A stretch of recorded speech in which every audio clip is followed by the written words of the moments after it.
Em nome do Pai, do Filho, do Espírito Santo. Amém. Senhor Deus, peço agora a presença do Teu Santo Espírito para que Ele possa me conduzir, para que Ele possa me fazer com que eu fale apenas palavras acertadas, Senhor. Palavras para o Seu louvor e para a Sua glória. Peço também que o Seu Santo Espírito possa conduzir todos aqueles que estiverem assistindo, Senhor, para que essas palavras penetrem seus corações e que possam dar frutos.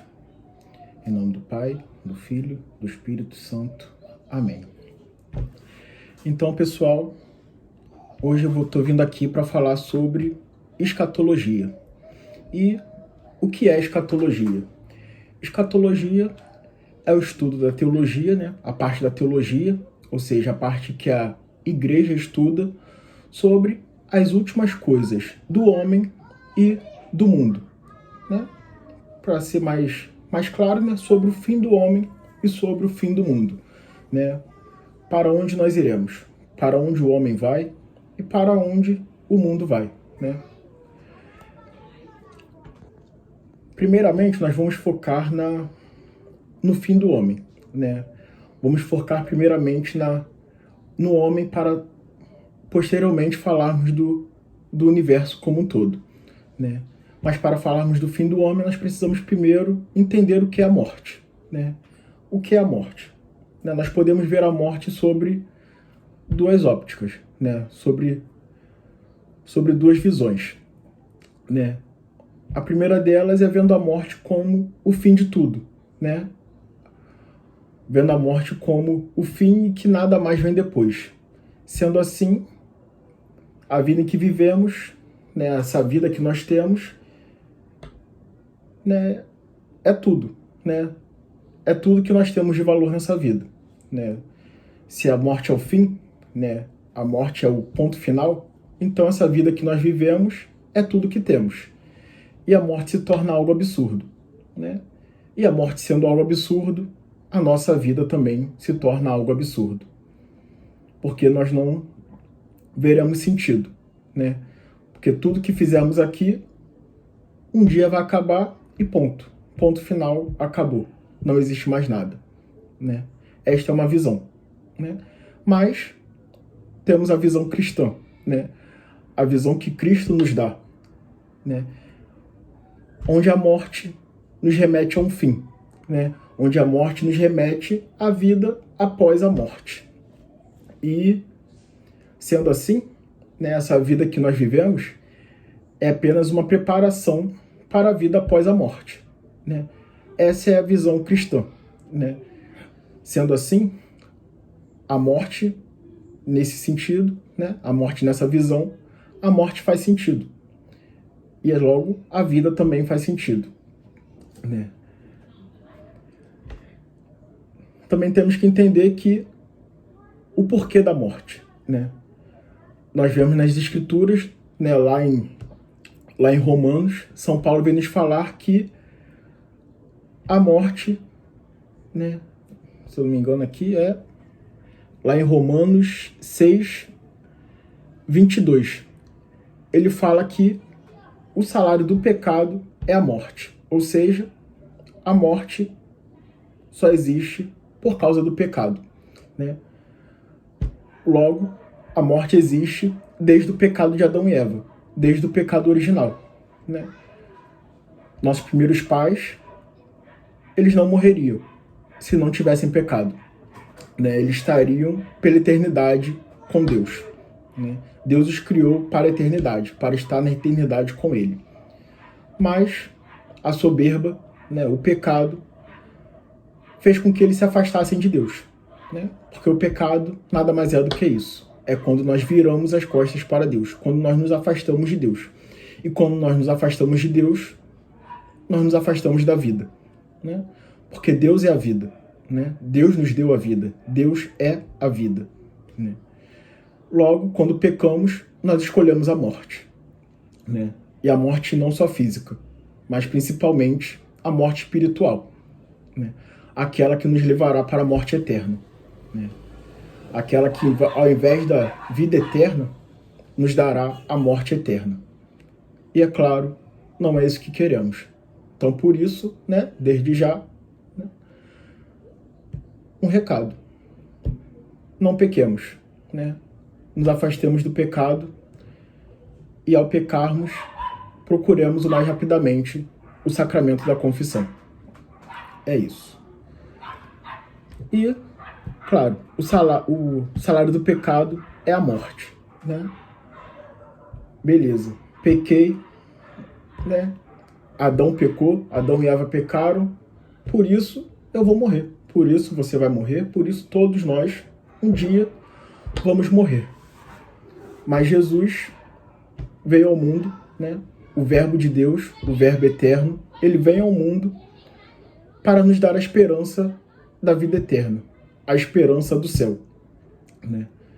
Pois é isso que Jesus faz ao morrer na cruz e ressuscitar. Ele morre na cruz por nós e ressuscita por nós. Então ele morre na cruz.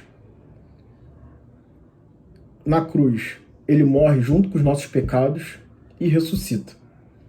Ressuscita com todos nós, né? Ressuscita nos dando a esperança de também ressuscitarmos um dia. De também um dia ressuscitarmos e irmos para a glória eterna.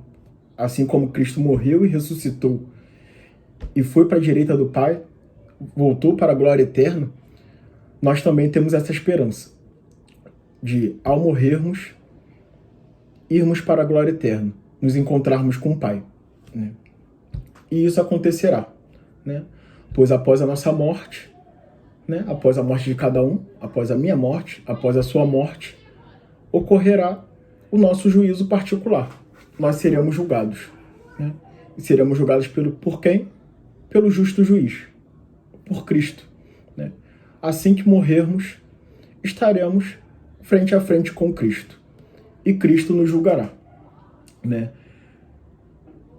Ali, Cristo nos mostrará tudo o que fizemos, né? Nós teremos plena consciência de todos os nossos atos, de todas as nossas ações.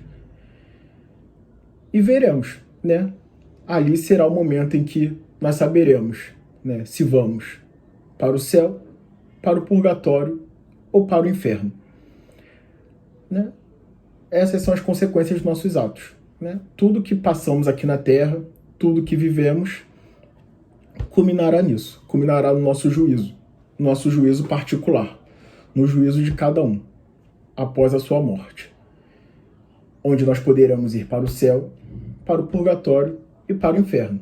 E agora nós vamos explicar um pouquinho de cada um deles, um pouquinho do céu, um pouquinho do purgatório e um pouquinho do inferno. Vamos lá. Como eu falei, né? Morreremos e Cristo nos julgará, né? E será um julgamento totalmente justo e totalmente misericordioso, né? Mas não podemos dissociar nenhuma dessas realidades, nem a misericórdia, nem a justiça. Jesus é misericordioso? Sim. Deus é misericordioso, plenamente misericordioso, mas também ele é plenamente justo. Então, não podemos clamar pela sua misericórdia se nós não fizermos a nossa parte também, né? Que nós possamos fazer a nossa parte e assim clamar por sua misericórdia. Pois merecedores não seremos do céu. Pelo menos eu sei que eu não serei merecedor do céu. Mas é pela misericórdia de Cristo que eu poderei lá adentrar, se Ele quiser. É claro, se for da sua vontade, né? Então, falando um pouquinho do céu, né? O céu é para onde vão os santos, né? Para onde vão os bem-aventurados, né? Como lá em Mateus, no capítulo 5, ele fala: bem-aventurados os humildes, bem-aventurados os pobres. Todos esses, né, bem-aventurados são esses que entram no reino dos céus, né? Todos os santos conhecidos pela igreja, eles já estão lá na glória, né? Eles já estão na glória de Deus, né? E o que é o céu? O céu é você estar na glória de Deus. É você, após a sua morte, o seu espírito, a sua alma, estar diante de Deus, né? Poder contemplar Deus face a face.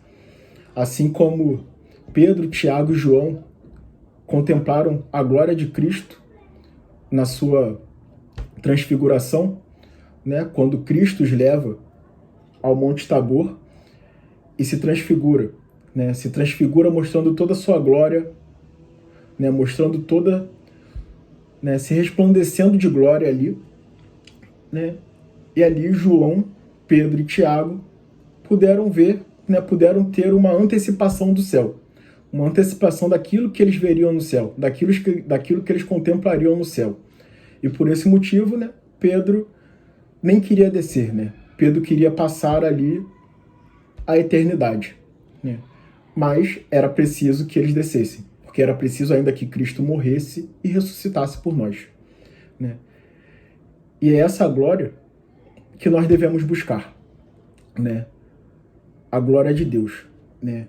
Pois é lá que encontraremos a felicidade plena, né? A felicidade eterna. Pois não há felicidade no mundo que se compare à felicidade do céu. Não existe dia do meu casamento, não existe dia do nascimento do meu filho, muito menos título da Libertadores do Flamengo. Nada disso se compara à glória eterna. Nada disso se compara com a felicidade plena. A felicidade plena que todo homem só encontrará no céu, junto de Deus, quando estiver frente a frente, face a face com Deus Pai. Então, né, busquem o céu. Como buscar o céu? Fazendo aquilo que Cristo nos ensinou, né? Obedecendo os mandamentos e amando. Amando a Deus sobre todas as coisas e ao próximo como a ti mesmo. É isso, né? Mas é claro, temos também outras duas, né? Outras duas opções para irmos, né? Que é o purgatório e o inferno. O purgatório, né, é para onde nós vamos se nós morrermos, sim, na amizade com Deus, mas ainda com uma culpa, ainda com, né, com os corações ainda não puros, né? E nós vamos para o purgatório para nos purificar, né? Ao ir para o purgatório, nós temos a certeza de que um dia chegaremos ao céu, de que um dia chegaremos à glória eterna.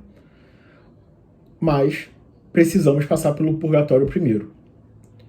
Ah, então purgatório é legal. Nem tanto. Porque no purgatório nós sofreremos. Porque para nos purificar, nós precisaremos passar pelo, digamos, o fogo purificador, né? É assim que o catecismo nos diz. Aquele fogo que irá nos curar, aquele fogo que irá nos purificar, que irá queimar todas as impurezas que temos em nossos corações. Então, sofreremos um pouco, né? É um fogo misericordioso? Sim, é um fogo misericordioso. Mas é um fogo também que vai doer, né? Vai arder. Mas, é claro, para aqueles que estão no purgatório, eles têm a certeza de que um dia alcançarão a glória eterna, né? E é por isso que a igreja reza pelas almas no purgatório, né? Para que essas almas possam o mais rápido possível chegar à glória de Deus, chegar ao céu, né? É por isso que nós devemos rezar pelas almas no purgatório. É por isso que eu devo rezar pelas almas de todos aqueles que eu conheço e não conheço, né, dos falecidos. E vocês também devem rezar pelas almas dos seus entes queridos, dos seus amigos que já morreram e de todos aqueles que a igreja nos pede também. E claro, temos também o inferno. O inferno nada mais é do que a total ausência de Deus, né? No céu estaremos com Deus face a face. No purgatório, Deus estará lá também, porque o perdão só é capaz com Deus, né? O perdão das culpas só Deus é capaz de nos dar. Então Deus estará lá, mas infelizmente nós não o contemplaremos ainda.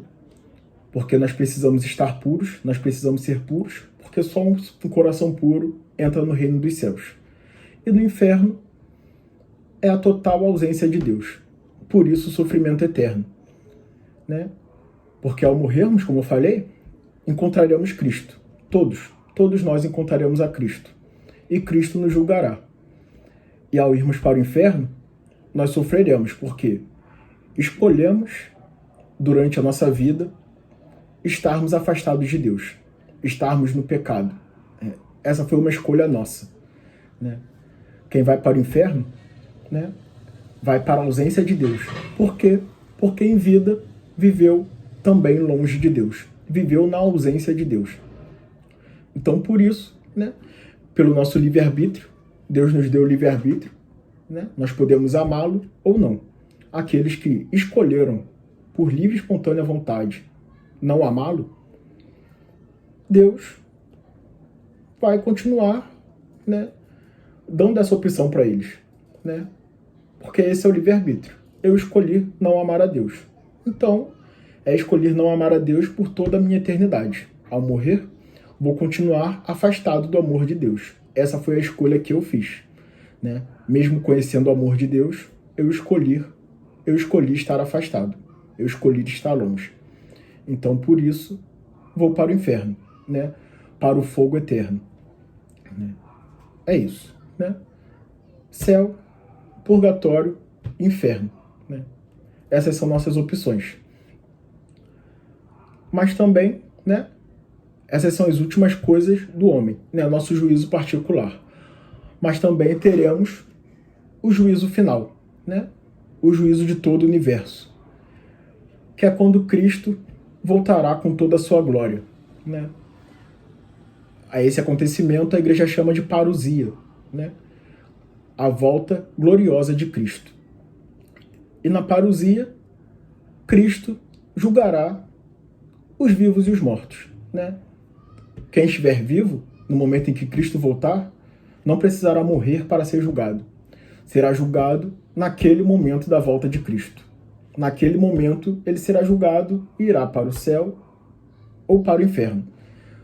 Porque no fim dos tempos, todas as almas do purgatório irão para o céu e todos que estarão na terra vivos não terão mais o purgatório, né? O fim dos tempos, né? Ou iremos para o céu ou iremos para o purgatório, né?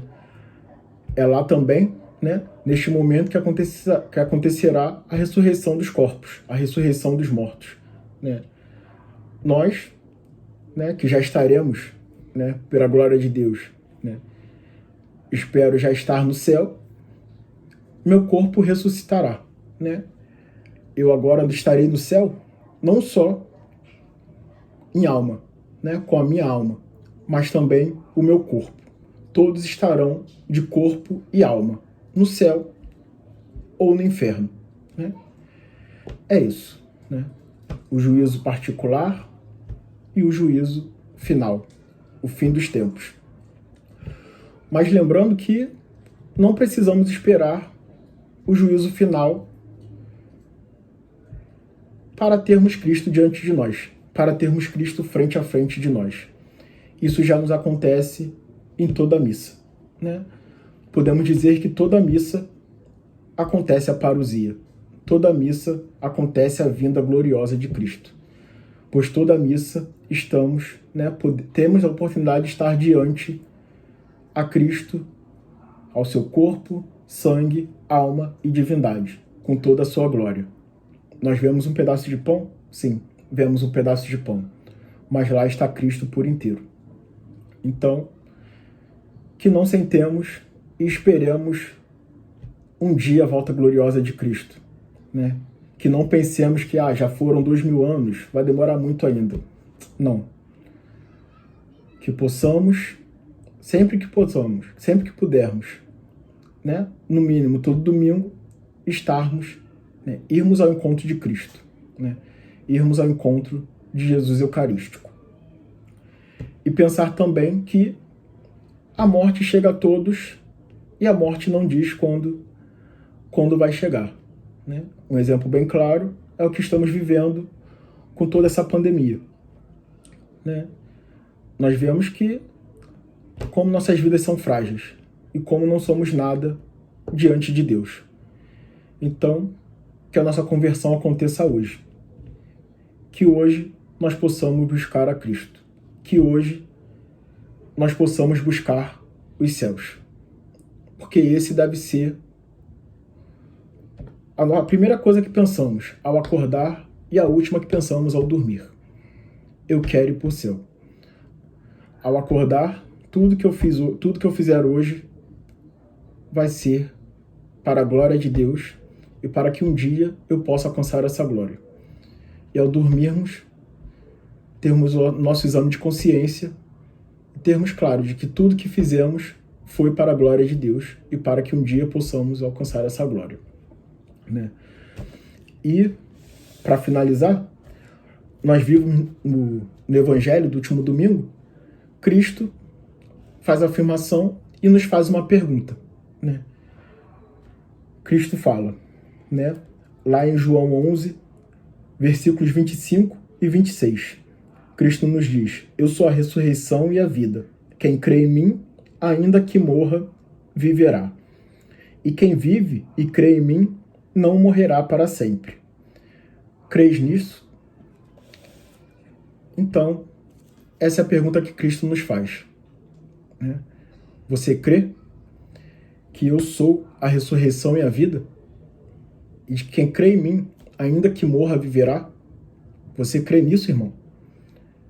Então, fique com essa pergunta, responda em teu coração, com toda a sinceridade, com toda a franqueza, e se ainda não for, né, a tua fé, se você ainda não crê de todo o coração que ainda que morra, você viverá, peça isso a Deus. Peça a Deus para que Ele possa te dar a esperança e a fé, né? A esperança de um dia alcançar a vida eterna e a fé de crer em Deus, acima de tudo, de todo o seu coração. Amém? Estivemos reunidos em nome de Deus que é Pai, Filho, Espírito Santo. Amém.